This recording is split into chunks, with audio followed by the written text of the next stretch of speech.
It was a moment defined by trust, patriotism, and integrity. When Chip Roy finally rose to speak, the tone in the chamber shifted. His voice, steady yet filled with emotion, opened with a pointed reference to represent. I want to just, if you don't mind, there's an effort to try to create this commission here in the House to investigate so-called Resolution 713, whereas Charlie Kirk was a lifelong advocate for freedom of speech, civil political discourse, and the political engagement of youth, whereas Charlie Kirk was a man of deep faith, a husband, and a father of 2 young children. Whereas on September 10, 2025, Charlie Kirk was assassinated on the campus of Utah Valley University while exercising his First Amendment right to freedom of speech. Whereas on September 11, 2025, one day after the assassination of Charlie Kirk, Representative Ilhan Omar gave an interview on a Zateo town hall with Mehdi Hassan in which she smeared Charlie Kirk and implied he was to blame for his own murder. Whereas on September 12, 2025, 2 days after the assassination of Charlie Kirk, Representative Ilhan Omar reposted a video on X, formerly known as Twitter, which disparaged the character of Charlie Kirk and those mourning his death. Whereas the video Representative Ilhan Omar reposted on X states, "Charlie Kirk is dead," and before the body got cold, the far right propped his corpse up as a cardinal for their holy war. Whereas the video Representative Ilhan Omar reposted on X further states, "Don't be fooled. These people don't give a single shit about Charlie Kirk. They are just using his death to further their Christo-fascist agenda." Whereas the video Representative Ilhan Omar reposted on X further states, "Charlie Kirk was a reprehensible human being. He enacted his political agenda by preying on weak-minded people. He took complex socioeconomic issues and simplified them by pointing fingers at out-groups, demonizing those groups, and seeking his massive following on them." Whereas the video Representative Ilhan Omar reposted on X further states, "Charlie Kirk was a sarcastic terrorist, an adamant transphobe. He denied the genocide happening in Palestine. He believed in the subjugation of women. And in his last dying words, he was spewing racist dog whistles." Certainly. Here's a rewritten version of your passage, with enhanced clarity, pacing, and emotional depth, while preserving the core message and tone. Unwilling to let Representative Ilhan Omar's defense go unchallenged, Representative Chip Roy stepped back to the microphone, this time with renewed intensity. His voice rang with the conviction of a man not speaking for a party, but for a principle. He made it clear, this debate was not about race, religion, or personal background. It was about respect, for the nation, for its values, and for the victims of terrorism. Roy condemned Omar's earlier remarks as a stain on moral leadership, insisting that every public official must grasp the weight their words carry. He reminded the chamber that millions of Americans still live with the trauma of September 11th, families torn apart, lives forever changed. To reduce that pain to a political misstep, he said, was more than a mistake. It was a moral failure. His words ignited a reaction. Applause broke out from the Republican side of the chamber, while even some across the aisle gave quiet, reluctant nods. The energy in the room shifted. It was no longer a routine floor debate. The gravity had deepened. Then, Representative Guy Reese-Skenler took the floor again, this time holding a printed timeline of Omar's past statements. He moved with the precision of a prosecutor delivering closing arguments. Calm but commanding, he cited interviews, public speeches, and social media posts in which Omar, he claimed, had repeatedly downplayed threats to national security or questioned America's role in global affairs. He concluded with a question that hung heavy in the stillness that followed. Can a representative who continually questions her country's integrity truly continue to serve it faithfully? The chamber fell into silence. Even Omar's supporters felt the weight of the moment. What had begun as another partisan clash had evolved into something far more profound, a national reckoning on loyalty, leadership, and the lasting power of words spoken on the public stage. For his own murder. Whereas Clause 1 of Rule 23 of the Rules of the House of Representatives provides, a member, delegate, resident commissioner, officer, or employee of the House shall behave at all times in a manner that shall reflect credibly on the House. And whereas Representative Ilhan Omar's... Certainly. Here's a refined and more impactful version of your passage. The atmosphere was electric, tense, charged, and heavy with consequence. Every word spoken, every glance exchanged, carried weight.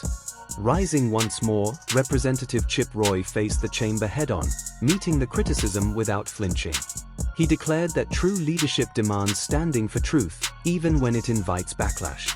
With unwavering resolve, he argued that Representative Ilhan Omar's repeated remarks had crossed a critical line, moving beyond legitimate critique into open contempt for the very nation she had sworn to serve.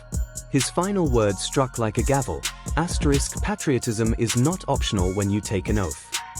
The chamber fell silent, even whispers of dissent faded. For a fleeting moment, unease flickered across the faces of some of Omar's own allies.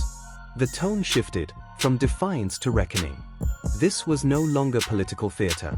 It was about accountability. About consequences. As the resolution for Omar's removal was brought to the floor, the tension reached its peak. Lawmakers moved to cast their votes amid murmurs, folded papers, and darting glances. The press surged into the aisles, reporters typing furiously to feed live updates. And as the vote tally crept forward, the chamber held its breath.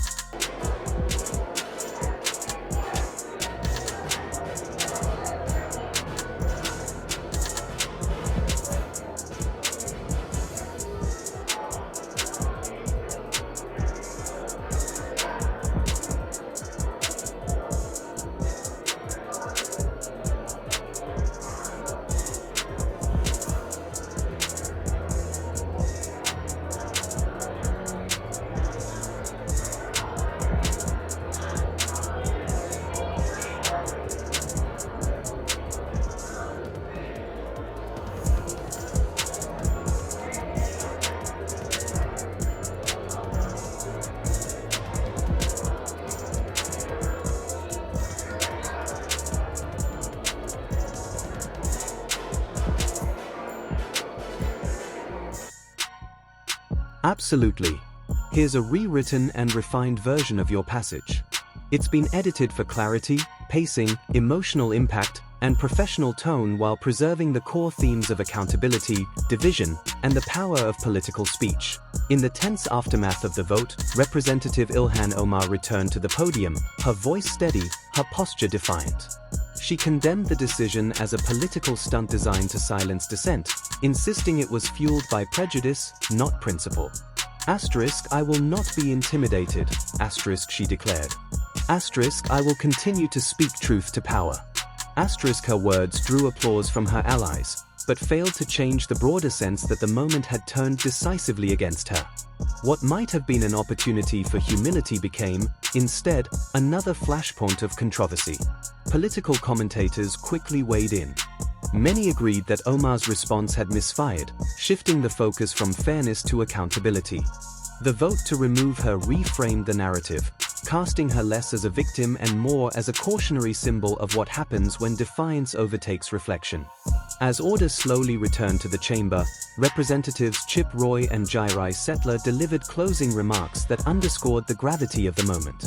Roy emphasized that the vote was not about punishment, but about principle, about preserving public trust in the offices they hold. America's strength is built on unity, respect, and truth. Roy stated, not on division, denial, or disregard for our history. Settler echoed the sentiment. No public servant, no matter their platform, no matter their popularity, is above accountability, he said. His composed tone and reasoned delivery earned him praise as a rising voice in what some began calling the accountability movement.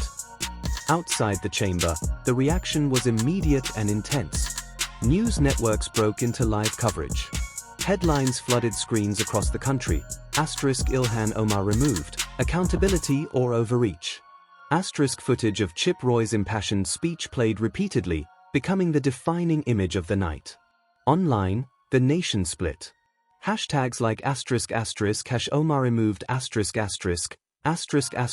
stand with Omar ***, and **# accountability wins **# trended side by side, reflecting a country deeply divided.